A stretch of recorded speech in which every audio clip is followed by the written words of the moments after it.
Assalamualaikum warahmatullahi wabarakatuh. Selamat datang di channel Hikmah Misteri, tempat di mana kita bisa menikmati cerita kisah nyata penuh hikmah dan inspirasi yang diangkat untuk kita semua. Dan sebelum kita mulai ke cerita, jangan lupa subscribe, like, dan share, agar dapat memetik pelajaran dari kisah ini. Dalam tayangan kali ini, kami akan menceritakan tentang kisah.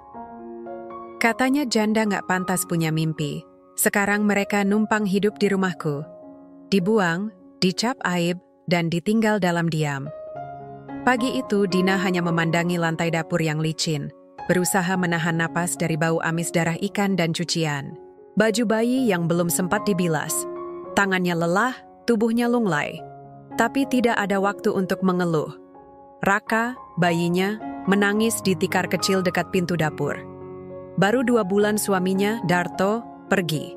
Bukan karena mati, tapi kabur bersama perempuan muda dari kampung sebelah yang konon lebih manja dan lebih enak dibelai. Satu kalimat terakhir yang Dina ingat sebelum Darto menghilang, "Aku nggak bisa hidup dengan janda gagal kayak kamu." Padahal, Dina belum pernah menjadi janda. Justru Darto yang menjandakan dirinya dengan sepotong keputusan egois dan sebuah koper murahan. Setelah itu, semuanya berubah. Rumah yang ia tempati bersama mertua mendadak dingin. Dapur tak lagi memberinya jatah makan. Tatapan Bu Sari, Ibu Darto, seperti pisau tumpul yang pelan-pelan menguliti harga dirinya. Dina diminta keluar dari rumah. Tak ada uang, tak ada tempat. "Janda kayak kamu gak pantas ada di sini." "Aib," kata Vera, kakak ipar, sambil membanting pintu kamar depan. Saat itu Raka baru belajar mengangkat kepala. Tak ada yang Dina bawa kecuali 2 setel pakaian bayi, dompet, islim beriwan dan sikat keberanian yang compang-camping. Malam itu ia tidur di emper toko sembari memeluk tubuh kecil Raka yang demam. Beberapa tetangga tahu, tapi hanya 1-2 yang berani datang membawa nasi bungkus. Selebihnya hanya berbisik-bisik, menertawakan status barunya. Janda muda yang gagal dalam segalanya. Tapi Dina menelan semuanya bulat-bulat. Ia tidak mati. Dan jika ia masih bisa bangun besok pagi, itu artinya Tuhan belum menyerah padanya. 3 bulan berikutnya Dina menumpang di rumah Makiem, janda tua yang menghidupi diri dari menjual rempeyek di pasar. Dina membantu menggoreng, membungkus, dan menjajakan. Di sela aktivitas itu, ia belajar membuat gorengan sendiri. Pisang cokelat, bakwan udang, tahu isi yang diberi sambal rawit setan. Ia ingat betul, pertama kali jualan di ujung pasar, ada seorang ibu bertanya, bukannya kamu yang dulu ditinggal suami itu?" Dina hanya mengangguk dan menjual dengan senyum. Tak sampai setahun, Dina bisa menyewa rumah kecil di belakang kios pasar. Raka mulai bisa berjalan. Tiap malam, Dina menjahit daster pesanan tetangga. Tiap pagi, ia dorong gerobak gorengan sambil menggendong anaknya. Suaranya tak pernah nyaring, tapi langkahnya tidak pernah goyah. Ia tak tahu siapa yang akan menolongnya. Maka satu-satunya yang bisa ia andalkan adalah dirinya sendiri. Peluhnya, tubuhnya, dan keyakinannya bahwa suatu hari ia akan berdiri di tempat yang lebih tinggi dari yang pernah merendahkannya. Hari itu datang saat Raka masuk TK. Dina sudah membuka warung makan kecil dengan 4 karyawan, sebuah koperasi, lokal membantu pinjaman modal, dan seorang lelaki dari masa lalu, Ardi, muncul di antara meja makan sebagai pelanggan pertama yang mengenalinya. Ardi dulu teman sekolah, kini seorang pegawai bank swasta yang menyukai sambal terasi buatannya. Mereka saling sapa, lalu bertukar nomor. Ardi sering mampir, kadang membawa kertas catatan tentang keuangan, kadang hanya untuk menghabiskan sore. Kadang tangan mereka hampir bersentuhan di meja, dan Ardi tidak menariknya lebih cepat dari seharusnya. Tidak ada yang vulgar, tapi keheningan mereka di sela obrolan seperti serbuk kayu yang diam-diam memercikkan api. Dina tahu benar betapa mudahnya orang-orang menuduh. Maka ia menjaga semuanya tetap sopan. Tapi tiap kali Ardi menatapnya dari balik gelas kopi, Dina merasa seperti perempuan lagi. Bukan janda yang dicap gagal, bukan ibu tunggal yang lelah, hanya perempuan. Dengan tubuh yang masih hangat, dengan hati yang belum sepenuhnya mati. Namun, cerita belum selesai.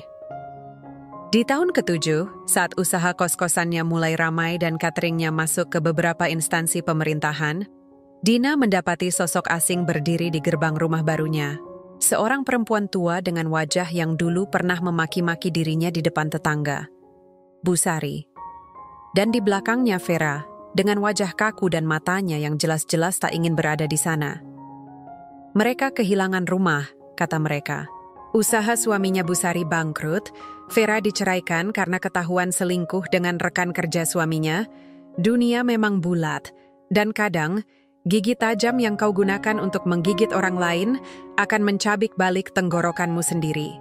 Dina berdiri, lama di balik teralis pagar, tak berkata apa-apa, lalu membuka pintu.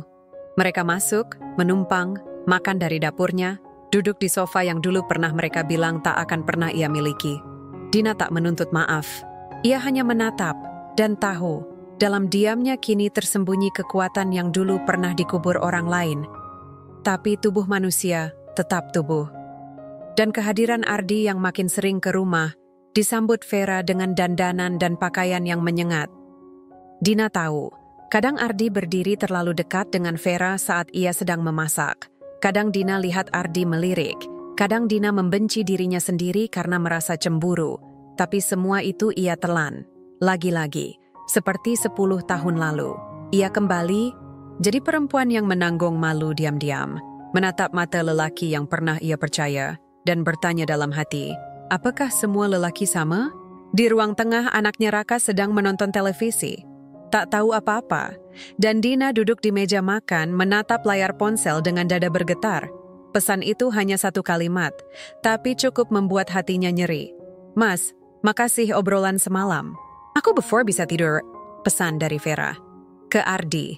Dan Dina belum tahu, malam itu akan jadi awal dari api yang lain. Hari itu, langit di atas kota kecil tempat Dina tinggal mendung sejak pagi.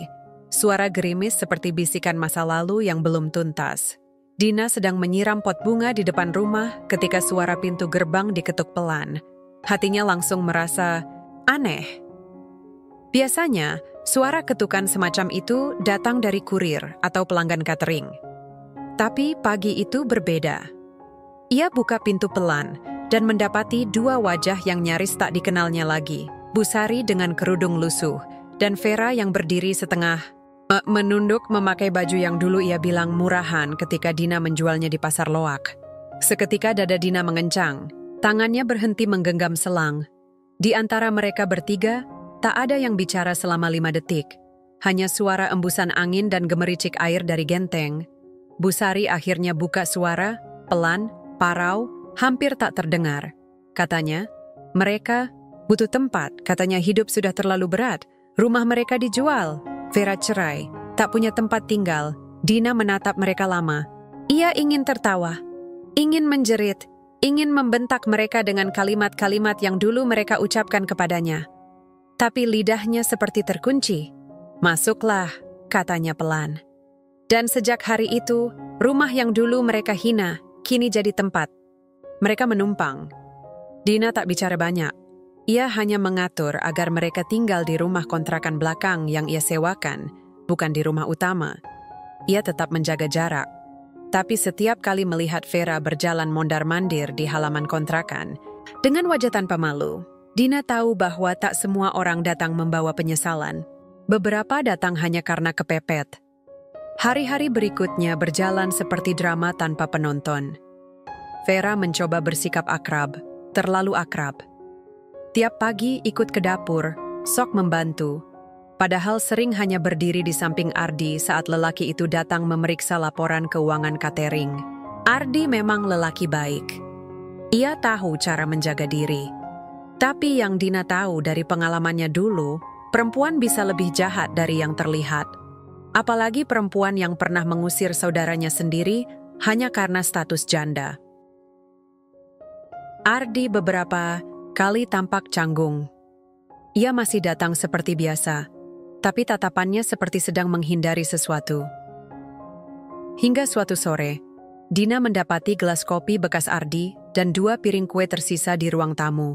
Ia baru pulang dari mengantar pesanan catering. Di dapur, Vera bersiul kecil sambil mencuci piring. Dina tak bertanya, tapi matanya bicara. Dan saat malam tiba, ia membuka ponsel, mendapati pesan yang membuat perutnya seperti diikat tali putus. Dari Vera ke Ardi. Makasih ya udah dengerin aku tadi. Kamu beda dari lelaki kebanyakan. Kamu hangat. Dina duduk di kamar, di samping tempat tidur Raka. Anak itu sedang tertidur dengan buku komik terbuka di dada. Dina memandang wajah anaknya lama. Lalu air matanya jatuh. Bukan karena pesan Vera, tapi karena ia lelah jadi perempuan yang harus kuat sepanjang waktu. Ia ingin menangis, tapi takut dianggap cengeng. Ia ingin marah, tapi takut kehilangan wibawa. Ia ingin bicara, tapi dunia terlalu sering memotong lidah janda seperti dirinya. Keesokan harinya, saat Ardi datang, Dina tidak senyum seperti biasa. Ia hanya berkata singkat, "Boleh bicara sebentar?" Mereka duduk di meja makan, seperti biasa. Tapi hari itu, meja terasa lebih jauh. Dina mengeluarkan ponsel, memperlihatkan pesan itu. Ardi diam, kaku, bingung. Ia mencoba menjelaskan. Katanya, "Vera bicara banyak tapi dia hanya mendengarkan. Katanya tidak ada niat buruk." Dina menatapnya dalam. Bukan marah, bukan benci, tapi luka. Luka yang muncul karena ia tahu, sekali lagi, ia nyaris dipermalukan oleh orang yang dulu menamparnya dengan kata-kata aib. "Aku nggak mau jadi perempuan yang diperebutkan secara diam-diam," kata Dina akhirnya. "Kalau kau mau jujur, bicara dari sekarang. Kalau tidak, tolong jaga jarak. Aku sudah cukup sering jadi bahan omongan." Ardi terdiam. Ia mengangguk, lalu pamit. Sejak itu, kunjungannya mulai berkurang. Tapi bukan karena ia tak peduli. Justru karena ia mulai mengerti.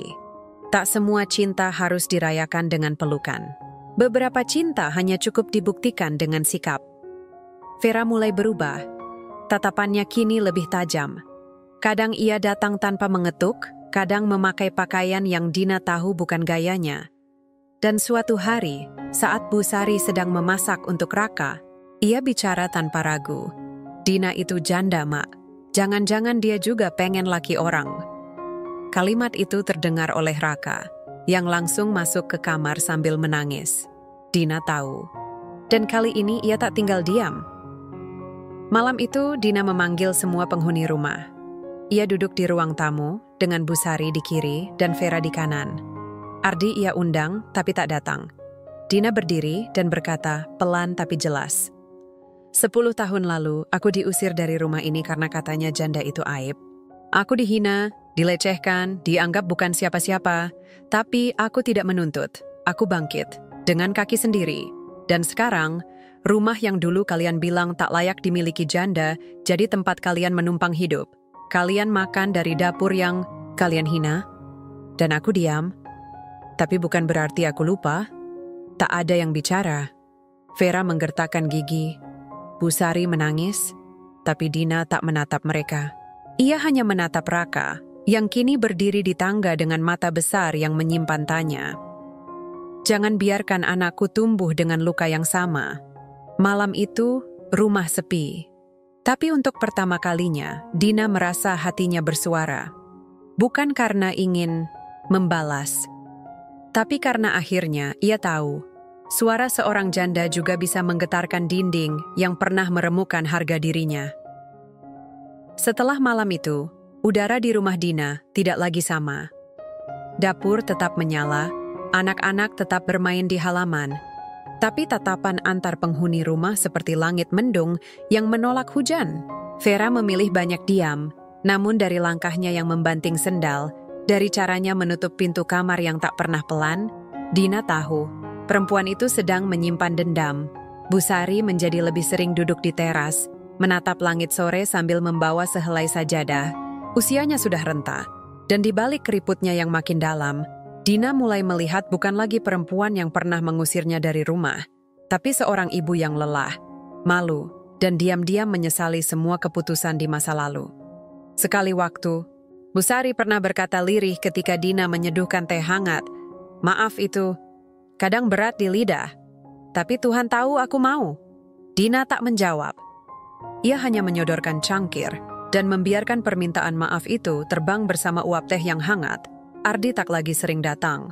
Tapi justru karena jarang, setiap kali suaranya muncul lewat telepon atau WhatsApp, jantung Dina berdegup lebih cepat dari biasanya. Ia benci mengakuinya, tapi rindu adalah satu-satunya perasaan yang sulit disangkal.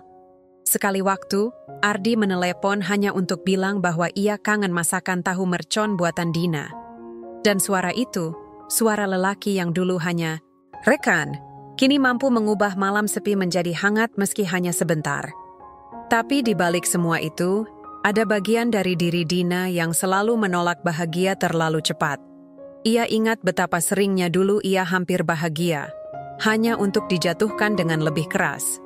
Maka ia belajar menahan senyum, bahkan pada pesan sederhana, seperti jaga kesehatan ya, kamu kayaknya kecapekan. Hari itu, saat hujan turun deras, Ardi datang tanpa kabar.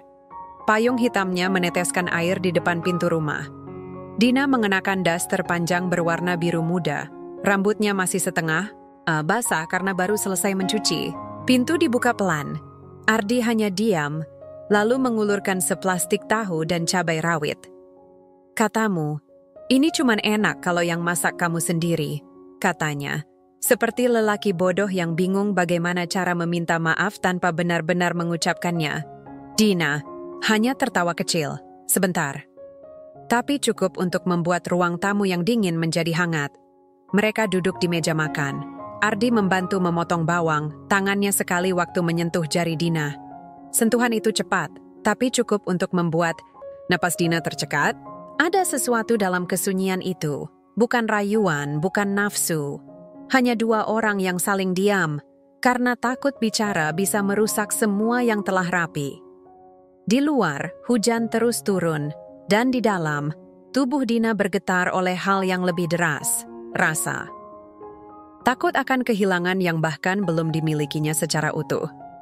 Setelah makan malam, Ardi tak langsung pulang. Ia duduk di ruang tamu, membuka cerita masa lalu, tentang betapa ia diam-diam selalu tahu kabar Dina, bahkan saat Dina berdagang di pasar dulu. Dina mendengarkan sambil bersandar, tak banyak bicara. Tapi setiap kalimat Ardi seperti menyayat luka yang sudah lama ia benamkan. Aku nggak pernah tahu bagaimana harus datang tanpa terlihat seperti orang sok peduli, kata Ardi. Dan aku nggak pernah tahu bagaimana caranya percaya lagi. Balas. Dina diam lagi, tapi kali ini tak canggung. Sunyi yang nyaman. Saat Ardi akhirnya pamit, hujan masih rintik. Dina berdiri di teras, menyaksikan lelaki itu berjalan ke arah mobil. Tapi langkahnya terhenti. Ardi berbalik, menatapnya. Dina hanya berdiri, diam. Tubuhnya tegak, tapi mata mereka bicara sesuatu yang tak perlu ditafsirkan. Ardi melangkah pelan kembali, mendekat, lalu berhenti hanya sejengkal dari wajah Dina. Aku boleh mencintaimu? Tanyanya pelan, seperti anak kecil yang takut ditolak. Dina menatap dalam-dalam, tidak menjawab. Tapi tangannya tak menarik diri saat Ardi menyentuh pipinya. Bukan ciuman, bukan pelukan, hanya telapak hangat di wajah yang dingin. Cukup untuk mengatakan semuanya, tapi juga cukup ringan untuk tidak disebut kelewatan. Lalu mereka berpisah. Malam itu, Dina duduk di kamar, memandangi wajahnya di cermin. Ia menangis. Tapi bukan karena sedih. Karena untuk pertama kalinya setelah bertahun-tahun, ia merasa menjadi perempuan utuh. Bukan ibu yang harus kuat, bukan janda yang harus membuktikan diri, tapi perempuan yang rindu disentuh, yang ingin dicintai, yang layak bahagia tanpa perlu malu dengan masa lalu. Namun di balik semua itu, ia tahu, hidup tak pernah memberi hadiah tanpa ujian. Esok mungkin ada badai, tapi malam ini, ia berhak menutup mata dan percaya bahwa cinta bisa tumbuh di reruntuhan dan tubuh yang pernah remuk bisa kembali merasa hidup tanpa rasa bersalah. Sudah seminggu sejak malam hujan itu, sejak Ardi berdiri di hadapan Dina dan bertanya dengan suara pelan dan mata yang jujur, "Aku boleh mencintaimu?" Dan sejak malam itu, tak ada yang sama. Dina bangun tiap pagi dengan jantung yang berdebar tanpa alasan, seakan tubuhnya masih belajar merasakan kembali apa itu dicintai. Bukan hanya dipuji atau dikejar, tapi dicintai, dalam diam, dalam cara-cara sederhana, tanpa syarat dan tanpa pertanyaan tentang masa lalu. Tapi pagi ini berbeda. Udara rumah lebih panas dari biasanya. Bukan karena cuaca, tapi karena suasana yang tak bisa lagi disembunyikan. Dina sedang menyapu teras ketika suara pintu. Kontrakan belakang dibanting keras. Vera keluar dengan wajah merah padam, lalu berjalan tergesa ke arah pagar. Busari memanggil-manggil namanya, tapi Vera hanya menjawab dengan kalimat kasar. Aku nggak tahan hidup kayak pengemis di rumah orang yang dulu pernah kita hina. Dina berhenti menyapu. Tangannya menggenggam gagang sapu kuat-kuat. Tak berkata apa-apa, tapi hatinya terangkat. Bukan karena lega Vera akan pergi, tapi karena ternyata luka yang paling dalam tak selalu butuh dibalas. Kadang, cukup ditonton sampai meletus sendiri. Siang harinya, Ardi datang. Membawa 2 gelas es teh dan sebungkus nasi padang favorit Dina. Tapi wajahnya tak serileks biasanya. Dina, aku harus cerita sesuatu, katanya sambil duduk di ruang tengah. Memandangi dinding kosong di seberang mereka, Dina duduk pelan, jantungnya sudah merasa ada yang tidak beres. Vera, pernah datang ke kantorku, ngasih amplop, isinya foto-foto kita. Waktu kamu peluk aku malam itu di teras. Dia ngancam, kenapa seperti kalau aku nggak jauhin kamu. Dina terdiam, matanya tidak kaget tapi bibirnya gemetar. Dan kamu? Tanyanya pelan, nyaris berbisik. Aku robek fotonya di depan dia, jawab Ardi sambil menatap Dina. Terus aku bilang, aku nggak lagi punya waktu buat pura-pura jadi orang yang takut mencintai perempuan yang seharusnya dari dulu aku pertahankan. Air. Mata Dina jatuh tanpa bisa dicegah. Ia menunduk, menutupi wajahnya dengan kedua tangan, bukan karena sedih, tapi karena tubuhnya sudah terlalu lama tidak percaya bahwa ada laki-laki yang mau berdiri untuknya. Ardi mendekat, tidak menyentuh, hanya duduk lebih dekat. Tapi jarak yang sedekat itu sudah cukup membuat dada Dina bergetar. Lalu, pelan-pelan, ia bersandar ke bahu Ardi, untuk pertama kalinya bukan karena lelah, tapi karena ingin merasa tenang. Aku takut, kalau aku bahagia sekarang, nanti Tuhan ambil semuanya lagi, bisik Dina. Ardi menatapnya sebentar. Kalau nanti diambil, setidaknya kita sudah pernah bahagia. Dina tertawa kecil di sela air mata. Bahagia. Kata yang dulu terasa mahal kini, terdengar sederhana di ruangan kecil berlampu redup ini.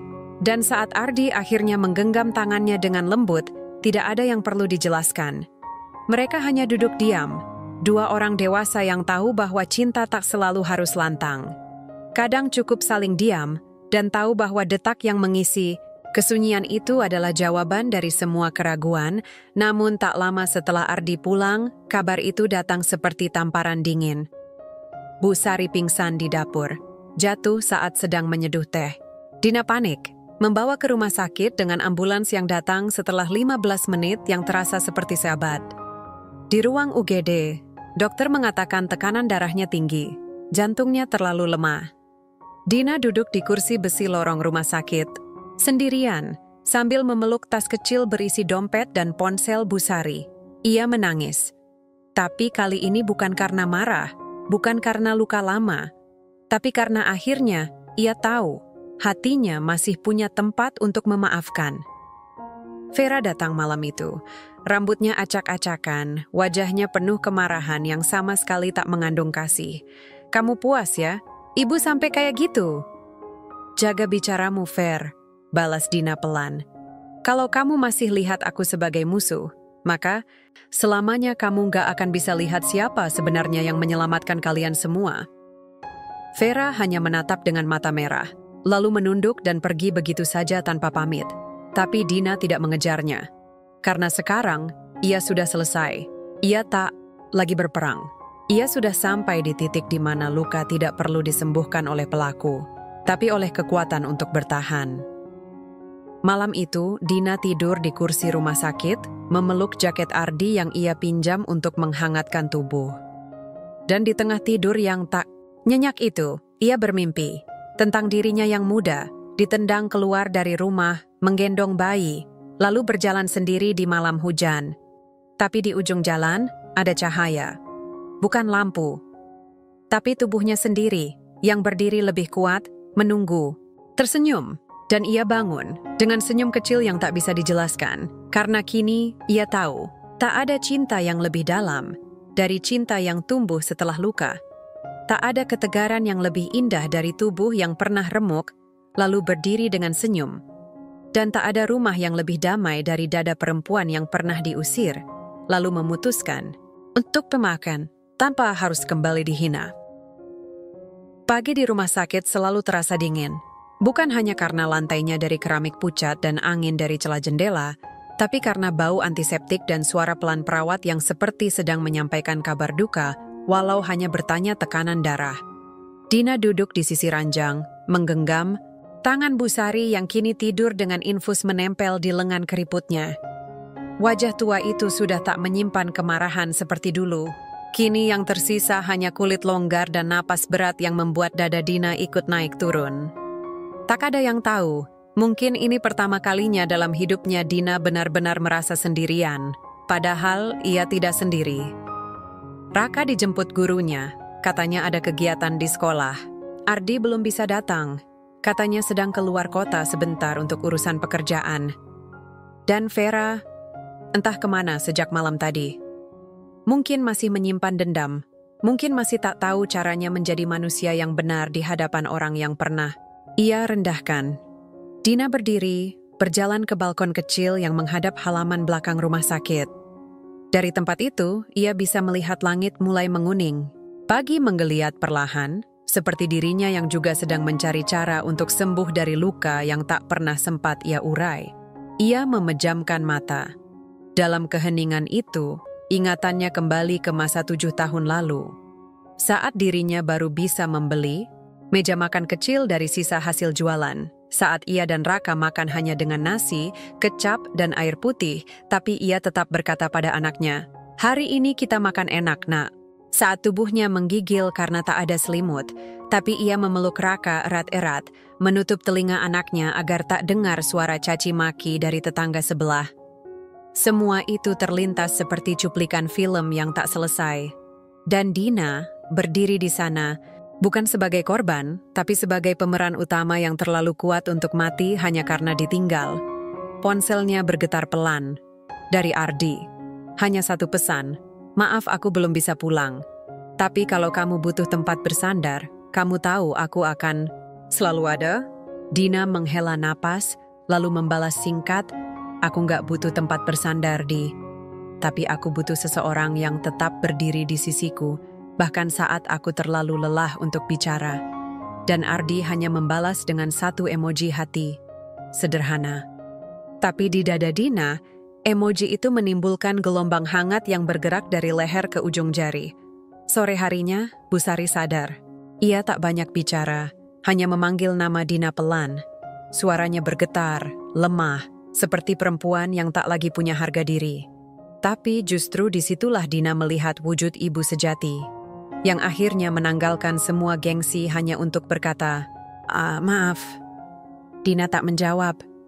Ia hanya mencium tangan Bu Sari perlahan, lalu berkata, "Aku nggak pernah menunggu maaf, Bu. Tapi aku harap Ibu hidup lebih lama, agar bisa lihat Raka tumbuh, dan bisa lihat bagaimana anak janda yang pernah kalian buang justru yang menjaga kalian sampai akhir." Bu Sari menangis. Pelan, tapi air matanya jatuh tepat ke tangan Dina. Panas dan menyesakkan. Malam itu, Dina kembali ke rumah sebentar untuk mengganti pakaian. Rumahnya sunyi, kosong, tapi rapi. Dapur bersih, tempat tidur terlipat, dan secangkir teh yang masih mengepul di meja ruang tamu. Ardi sudah pulang. Dina tahu itu dari aroma tubuhnya yang samar masih tertinggal di ruang kecil itu. Lelaki itu tidak bilang apa-apa, tapi meninggalkan jejaknya seperti ingin berkata, "Aku tahu kamu butuh ruang, tapi aku juga ingin tetap ada di sekitarmu." Dan malam itu, saat Dina membuka kamar, ia mendapati sebuah bungkusan kecil di atas ranjang. Sebuah daster baru berwarna merah marun, lembut, dengan secarik kertas kecil bertuliskan, "Buat perempuan paling kuat yang pernah aku kenal. Biar kalau kamu lelah, kamu tetap merasa cantik." Dina tertegun.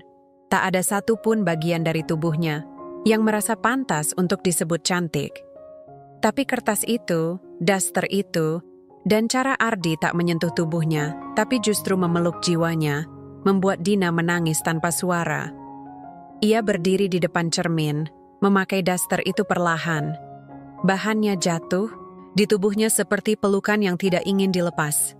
Di cermin, ia melihat wajah yang dulu sering dihina, kini memantulkan sesuatu yang baru, penerimaan. Dan ketika akhirnya ia duduk di ranjang, memeluk lutut dan membenamkan wajah, Dina tahu satu hal yang tak pernah ia sadari sebelumnya. Ia tidak butuh pengakuan siapapun. Cinta tidak selalu datang dari mulut lelaki. Kadang cinta datang dari tubuh sendiri yang tak lagi malu dengan semua luka. Dan dari hati yang akhirnya berani berkata, "Aku masih di sini. Aku belum hancur." Tengah malam, pintu rumah diketuk pelan. Dina bangkit, membuka, Ardi berdiri di ambang pintu. Basah kuyup, rambutnya menempel di kening. Nafasnya berat. "Aku nggak bisa tidur," katanya. "Aku cuma pengen tahu kamu baik-baik aja?" Dina menatapnya lama. Lalu, pelan, ia menarik Ardi masuk. Tak ada pelukan, tak ada ciuman. Tapi pintu yang tertutup pelan itu seperti simbol bahwa untuk pertama kalinya, Dina membiarkan seseorang masuk bukan ke rumahnya, tapi ke luka yang paling dalam dan paling rapuh. Dan malam itu, untuk pertama kalinya, Dina tidur dengan tenang. Bukan karena ia tidak takut lagi, tapi karena kini, ia tidak sendirian dalam menanggungnya. Hujan turun lagi malam itu, tapi kali ini tak deras. Rintiknya hanya seperti ketukan jari pelan di atas genting, mengiringi detak jantung Dina yang belum juga stabil sejak Ardi masuk ke rumah. Lelaki itu duduk di kursi kayu dekat jendela, menatap keluar, seperti sedang mencari sesuatu di balik kabut.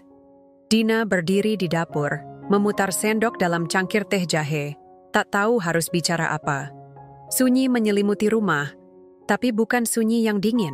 Sunyi itu hangat, seperti sepasang orang yang tak butuh banyak kata untuk saling paham. Ardi menoleh, matanya lelah tapi jujur. "Aku tahu kamu belum sepenuhnya percaya padaku. Dan mungkin kamu gak akan pernah 100% percaya ke laki-laki. Toh manapun. Tapi aku gak datang buat mengubahmu, Din. Aku datang karena aku gak tahan lihat kamu berdiri sendiri terus-menerus." Dina menaruh cangkir di meja. Ia duduk perlahan, menatap Ardi. "Yang kutakutkan, Di, bukan ditinggal. Aku udah kenyang soal itu. Tapi aku takut dicintai setengah hati. Aku gak punya lagi ruang untuk kecewa." Ardi terdiam. Lalu ia mendekat, duduk hanya sejengkal dari Dina. Tangannya menyentuh punggung tangan Dina, lembut, tidak menuntut. Dan disitulah tubuh Dina bergetar. Bukan karena gairah, tapi karena ada kehangatan yang mengalir dari telapak tangan itu menuju rongga dada yang sudah terlalu lama kosong. "Aku gak janji bisa selalu benar," kata Ardi pelan. "Tapi aku janji gak akan lari saat kamu mulai pecah." Dina mengalihkan pandangan. Matanya mulai berkaca-kaca. Ia benci menjadi lemah. Tapi malam itu, ia membiarkan dirinya hancur sejenak. Hanya agar bisa tumbuh kembali dari tempat yang lebih kuat. Tak ada pelukan. Tak ada rayuan. Tapi ketika Ardi berdiri dan berjalan mendekat, lalu mengecup keningnya pelan, Dina tahu bahwa tubuhnya tak sedang diraba, tapi dihargai. Dan ciuman di dahi itu terasa lebih menggetarkan daripada apapun yang pernah menyentuh tubuhnya sebelumnya. Esok, paginya, Vera datang. Dengan mata merah, riasan luntur, dan suara yang serak seperti habis menangis semalaman. Dina membuka pintu perlahan. Udara pagi membawa aroma tanah basah dan ketegangan yang belum sempat menguap. "Aku cuma mau ambil barang," katanya tanpa menatap. Dina tak menghalangi. Vera masuk, mengambil koper kecil, lalu berhenti di ambang pintu sebelum keluar. "Kamu menang, Din." Dina menatapnya bukan dengan marah, tapi dengan mata yang terlalu letih untuk merasa bangga. "Gak ada yang menang di cerita ini, Ver," jawab Dina. "Yang ada cuma perempuan yang tetap hidup meskipun dunia berusaha bikin dia mati berkali-kali." Vera tertawa kecil. Sakit. Pahit. Tapi tulus. Aku selalu iri sama kamu, katanya. Karena kamu bisa dicintai meski pernah dihancurkan. Sedangkan aku cuma bisa menghancurkan orang lain agar merasa berharga. Lalu ia pergi. Tanpa pamit, tanpa salam. Dan pintu rumah itu tertutup lagi, kali ini untuk selamanya. Hari-hari berikutnya berjalan perlahan tapi pasti. Bu Sari pulih, meski tak sekuat dulu. Tapi setiap pagi ia duduk di teras, menyuapi Raka sarapan, dan sesekali memandangi Dina dengan mata yang penuh penyesalan, tapi juga bangga. Ardi tak datang setiap hari, tapi ia hadir di waktu-waktu yang penting. Saat Dina kesal karena pegawai, cateringnya pulang mendadak. Saat kompor rusak. Saat Raka jatuh dari sepeda. Dan malam-malam ketika Dina hanya butuh ditemani duduk tanpa bicara. Hubungan mereka tidak dibangun dari ciuman atau pelukan, tapi dari kecanggungan yang jujur, dari tatapan yang saling mencari, dan dari genggaman yang tak pernah lepas di saat Dina merasa runtuh. Sensualitas yang tumbuh di antara mereka bukan dari tubuh, tapi dari hati yang terbuka pelan-pelan, seperti bunga yang belajar mekar lagi setelah dilukai musim kemarau. Malam itu, mereka duduk di balkon, ditemani semilir angin dan 2 cangkir kopi hitam. Dina menyandarkan kepala di bahu Ardi. Tak ada yang bicara.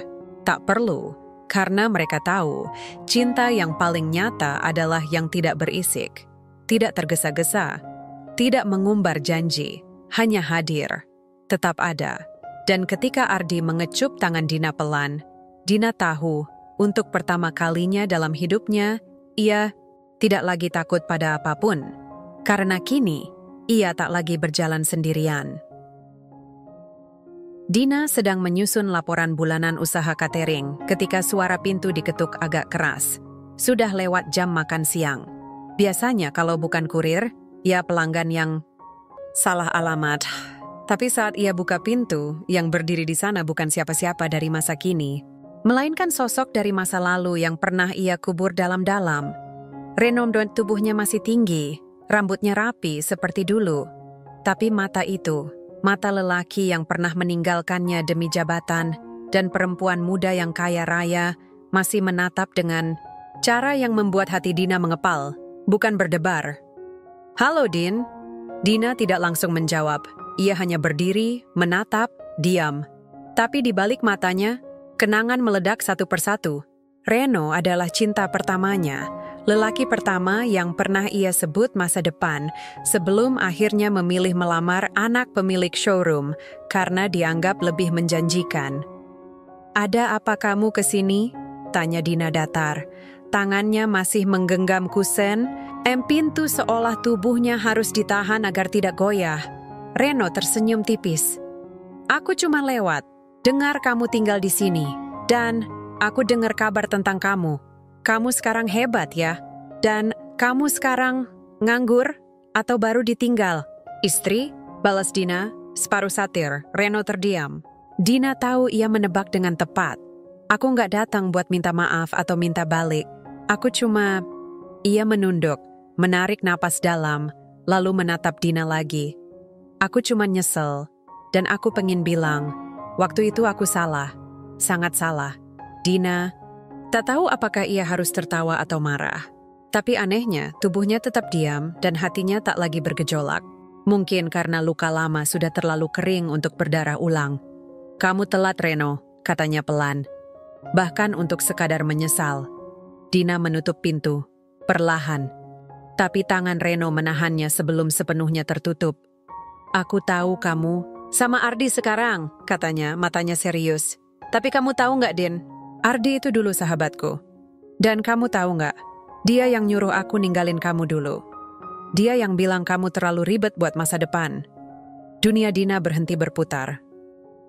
Seketika, suara jantungnya terdengar di telinga sendiri. Matanya tajam menatap. Reno mencoba mencari celah kebohongan, tapi tidak ada. Reno tidak tersenyum, tidak sinis, tidak mencoba menjilat kembali hatinya. Wajahnya tulus. Tapi kejujuran yang keluar dari mulutnya lebih menyakitkan daripada semua hinaan yang pernah ia terima sebagai janda. Kamu bohong? Enggak, Din. Aku bodoh, iya. Tapi aku nggak pernah bohong soal ini. Aku nyesel ninggalin kamu. Tapi aku lebih nyesel karena baru tahu sekarang bahwa dia ternyata cinta kamu sejak dulu. Tapi justru nyuruh aku pergi agar dia punya peluang. Reno pergi setelah itu. Tak bilang salam. Tak minta maaf lagi. Meninggalkan Dina di depan pintu yang masih setengah terbuka dan hati yang mulai remuk dari pinggir-pinggirnya. Malam itu, Dina menunggu Ardi. Matanya sembab, tapi bukan karena tangis, karena perang batin, karena kepercayaan yang seperti benang, tipis. Baru saja ia rajut, kini seperti hendak putus lagi. Ketika Ardi datang, Dina tidak langsung bicara. Mereka makan malam seperti biasa, membahas Raka, laporan pesanan, listrik yang naik, semua berjalan seperti biasa.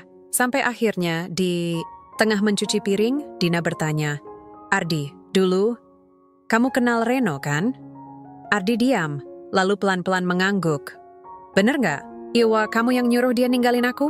Ardi meletakkan sendok di wastafel, nafasnya tercekat. Tubuhnya seakan tak tahu harus berdiri atau duduk. "Itu dulu, Din. Aku nggak." Jawab, "Iya atau enggak?" "Iya." Dan detik itu juga, sesuatu dalam dada Dina runtuh. Tak bersuara, tak berdarah, tapi nyerinya menjalar ke seluruh tubuh. "Kenapa?" Suaranya lirih. "Kenapa kamu lakuin itu ke aku? Saat aku lagi berjuang banget percaya bahwa cinta itu masih ada." Ardi menggenggam tangan. "Dina, tapi Dina menariknya cepat." "Aku bodoh, Din. Aku waktu itu nggak ngerti. Aku cemburu. Aku takut kamu bahagia sama dia. Dan waktu dia tanya pendapat, aku bilang, apa yang harus aku bilang biar dia pergi." Dina menatapnya. "Dalam. Terlalu dalam. Kamu tahu, aku ini bukan perempuan yang mudah buka hati, Di. Dan sekarang, setelah kamu tahu aku udah berdarah-darah selama bertahun-tahun, kamu pikir aku bisa nerima semua ini kayak nggak ada apa-apa?" Ardi terdiam. Di wajahnya ada sesal. Tapi tak ada satu kata pun yang bisa menghapus luka yang diungkap lewat mulut orang lain. Malam itu Ardi pulang. Tidak ada pelukan, tidak ada kata maaf yang berhasil menyentuh telinga Dina. Dan Dina berdiri, lama di depan jendela, melihat keluar ke jalan yang basah karena hujan siang tadi. Di dada kirinya ada sesuatu yang tenggelam, bukan cinta, tapi harapan.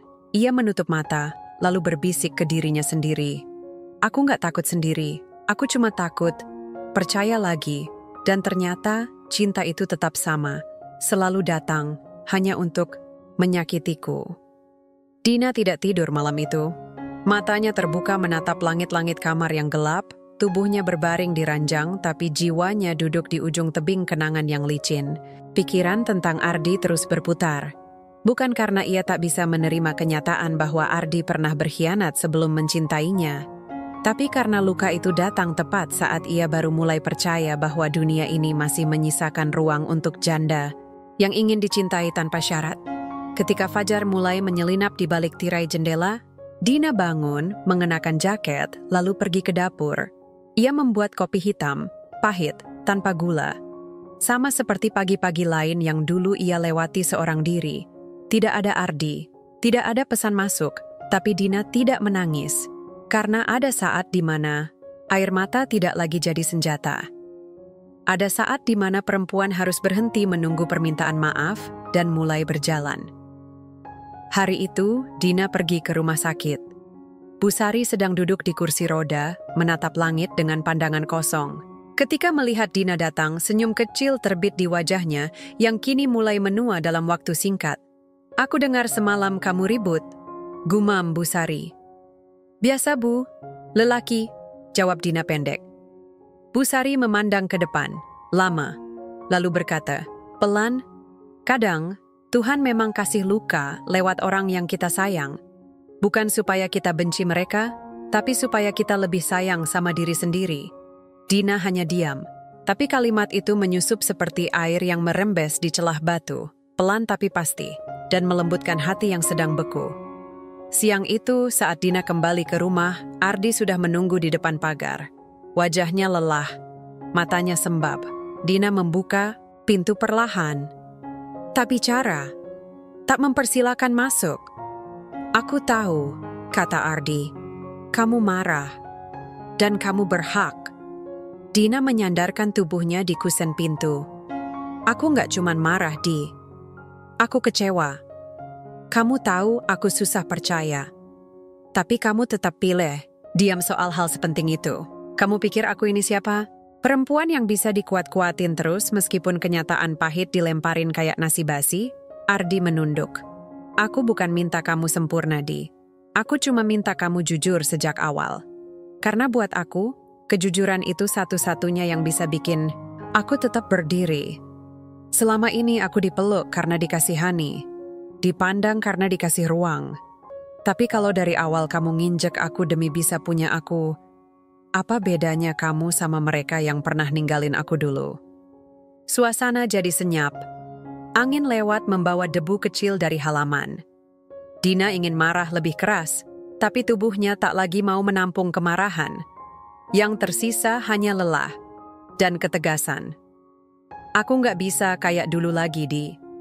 Kalau kamu masih sayang, aku pergi dulu. Ardi terdiam, lalu perlahan mengangguk. Ia berjalan pelan ke mobil, menatap sekali lagi sebelum berbalik dan pergi, tanpa kata, tanpa janji. Hanya kepergian yang terasa lebih jujur daripada segala bentuk pelukan. Malam harinya, Dina menatap diri di cermin. Rambutnya berantakan, matanya sembab, tapi senyum kecil perlahan muncul di bibirnya. Ia sadar, hari itu ia mengambil keputusan yang tak pernah ia berani ambil sebelumnya. Memilih dirinya sendiri. Esoknya, ia pergi ke toko kain, membeli bahan baru untuk seragam karyawan catering. Ia tertawa bersama para pegawainya, menggendong Raka pulang sekolah dan duduk di ruang tamu. Dengan Bu Sari sambil menonton sinetron murahan, hidup tidak jadi sempurna, tapi Dina tidak lagi menunggu sempurna untuk merasa layak bahagia. Sampai suatu sore, saat hujan turun rintik dan langit berwarna tembaga, sebuah paket datang ke rumah. Sebuah kotak kayu kecil, di dalamnya ada buku harian lusuh dengan nama Dina di sampulnya. Dan di halaman pertama, tulisan tangan Ardi. Kalau aku harus mengulang semuanya, aku akan tetap memilih jatuh cinta padamu. Tapi kali ini, aku akan memilih jujur sejak awal. Dina menutup buku itu. Air matanya jatuh. Tapi tak seperti sebelumnya, kali ini bukan karena sakit. Tapi karena ia tahu, cinta sejati tidak selalu harus berakhir bersama. Kadang, cinta sejati adalah yang datang terlambat, hanya untuk mengajari kita bahwa perempuan juga bisa bahagia tanpa harus dimiliki siapa-siapa. Dan di ruang yang sama, di rumah yang dulu jadi saksi air mata, kini ada tawa kecil Raka. Tawa anak lelaki yang membuktikan tidak semua janda kalah, ada yang justru menang. Saat memilih untuk tidak lagi menunggu dicintai, tapi berdiri dan mencintai dirinya sendiri lebih dulu. Pagi itu, langit tidak terlalu biru. Udara tidak terlalu hangat. Tapi semuanya terasa cukup. Dina berdiri di depan cermin, menyisir rambutnya, pelan. Di belakangnya, terdengar suara Raka tertawa bersama Bu Sari di dapur, saling goda karena garam kebanyakan masuk ke telur dadar. Bukan tawa keras yang sempurna seperti dalam iklan keluarga bahagia, tapi tawa hangat yang tumbuh dari bekas luka dan perjuangan. Dina mengenakan kebaya sederhana warna gading, hadiah dari pelanggan tetap cateringnya yang baru saja naik jabatan. Hari ini, ia diminta menjadi narasumber di seminar UMKM Perempuan Mandiri tingkat kabupaten. Ia nyaris menolak, karena merasa bukan siapa-siapa. Tapi pegawai-pegawainya bilang, Ibu harus datang, biar dunia tahu. Ibu bukan cuma janda, tapi pejuang. Di dalam mobil, Dina menatap bayangannya di kaca. Ia bukan lagi perempuan yang takut ditinggal, bukan perempuan yang ragu dicintai, bukan pula perempuan yang gemetar setiap ada laki-laki baik datang mendekat. Kini ia tahu, hidup bukan soal siapa yang bertahan paling lama di sisimu, tapi siapa yang tidak melepaskanmu, bahkan ketika kamu sedang tidak utuh. Dan yang lebih penting, siapa yang tetap kau genggam, bahkan saat satu-satunya tangan yang bisa kamu pegang hanyalah milikmu sendiri. Acara itu berlangsung sederhana, tapi sambutan untuk Dina luar biasa. Banyak perempuan mengelilinginya, menyalami, meminta tips, bahkan minta peluk. Dina tertawa, sesekali menangis. Bukan karena ia merasa hebat, tapi karena ia tahu, tiap perempuan yang memeluknya membawa luka yang sama. Luka yang tak terlihat, tapi tumbuh di dada dan mengakar di perut. Dari rumah tangga, dari mertua, dari kata janda yang seringkali lebih kejam dari vonis pengadilan. Dan di panggung itu, dengan suara bergetar, Dina berkata, "Saya bukan ibu yang sempurna. Saya bukan istri yang berhasil. Saya bukan perempuan yang tak pernah jatuh. Tapi saya selalu bangkit. Dan saya percaya perempuan bukan diciptakan untuk menunggu bahagia. Kita bisa menjemputnya dengan kaki kita sendiri." Tepuk tangan menggema. Tapi di hati Dina, suara yang lebih kencang adalah dari dirinya sendiri, yang selama ini ia bungkam, kini bersuara, lantang dan merdeka. Sore harinya, saat ia pulang ke rumah, ada amplop kecil di meja makan. Dari Ardi. Isinya hanya satu lembar kertas dengan tulisan tangan yang rapi. "Aku akan pergi keluar kota untuk beberapa waktu. Bukan karena menyerah, tapi karena aku tahu kamu butuh ruang. Kalau kamu mau aku kembali, kamu cukup kirim satu pesan. Kalau tidak, aku akan tetap mencintaimu dari jauh, tanpa mengganggumu lagi." Dina membaca surat itu 3 kali. Menaruhnya di laci. Tidak menangis. Tidak mengirim pesan.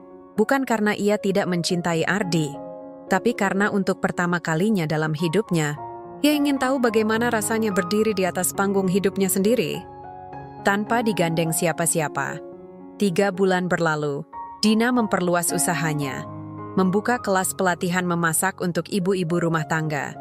Rumahnya kini ramai, tapi bukan oleh laki-laki yang menuntut, melainkan oleh perempuan-perempuan yang saling menguatkan. Raka naik kelas. Kini ia sudah bisa menulis puisi tentang ibunya. Salah satu puisinya ia bacakan di acara sekolah, dengan suara lantang. "Ibuku tidak punya mahkota, tapi wajahnya bercahaya. Ibuku tidak bersayap, tapi dia mengangkatku lebih tinggi dari siapapun." Dina menangis saat mendengar itu. Tapi kali ini, ia menangis bukan karena sedih, bukan karena luka, tapi karena ia tahu ia telah berhasil menciptakan rumah bukan dari bangunan, tapi dari cinta dan perjuangan. Dan pada malam ke-100 sejak Ardi pergi, saat langit mendung dan angin mengetuk jendela, Dina menyalakan ponselnya. Menulis pesan pendek, "Kalau kamu masih di sana, pulanglah. Bukan karena aku butuh kamu untuk melengkapi hidupku, tapi karena aku ingin membaginya denganmu, bukan untuk menyelamatkanku, tapi untuk berjalan bersamaku." Tak sampai 5 menit, balasan datang. "Aku masih di sini, dan aku tak pernah benar-benar pergi." Dina menutup lampu ruang tamu. Ia berjalan ke kamar, menyelimuti Raka, mencium kening anaknya. Lalu duduk di pinggir ranjang. Hidupnya belum sempurna. Tapi ia tak lagi menunggu sempurna. Karena hari ini, ia tahu ia tidak menang, tapi ia juga tidak pernah kalah. Dan dalam cerita perempuan yang pernah disebut aib, yang pernah dibuang, yang pernah direndahkan hanya karena status janda, tersimpan satu kebenaran. Bahwa bahagia bukan milik mereka yang dicintai sempurna, tapi milik mereka yang tak pernah berhenti mencintai dirinya sendiri. Meski seluruh dunia mencoba membuatnya lupa caranya.